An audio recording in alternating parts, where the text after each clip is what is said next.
somewhere that something is happening that is interesting for that kind of decision. And it's also interesting that it's a question about data, and data transforms or data makes the decision happen.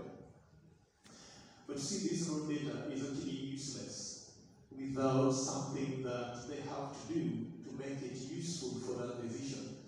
And so the data analytics is actually the power that our current students that are being produced have at their hands.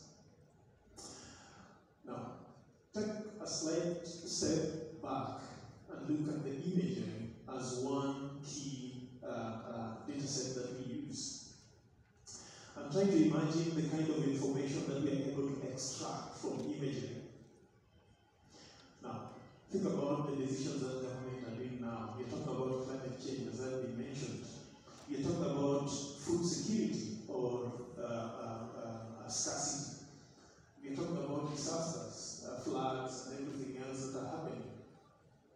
And try to imagine that where do you get all this information? You get all this information from data, spatial data imagery. That now we have different sources, including the satellite that is being launched now. But you also want to think about the technology that we're using that is evolving every day.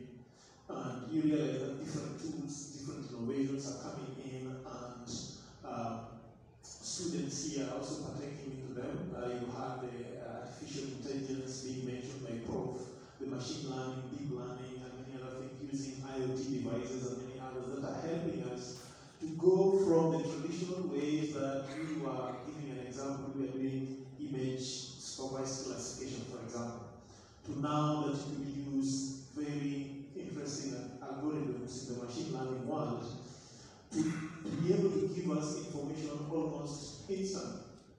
Now, this opens a very big opportunity for the jobs, and also for the government to make decisions, and also to inform policies and everything else that we do. Now, while our current Excellency, the President, is fighting climate change through planting trees, then you want to ask yourself, how, where, which trees, and many other things. What informs that? We go back to the imageries, doing stability analysis and many other things that you think about them.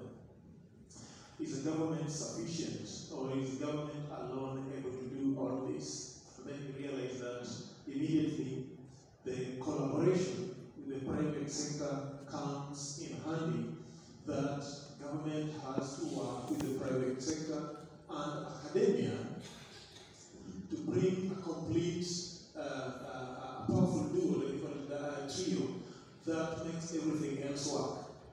While private sector will always run very fast, very innovative, and bring in several tools, academia with the researchers and very interesting ideas, testing different tools that make sense, while government implements, developing policy and many other things. And so all these, you cannot separate them. You want to go hand in hand with all of them.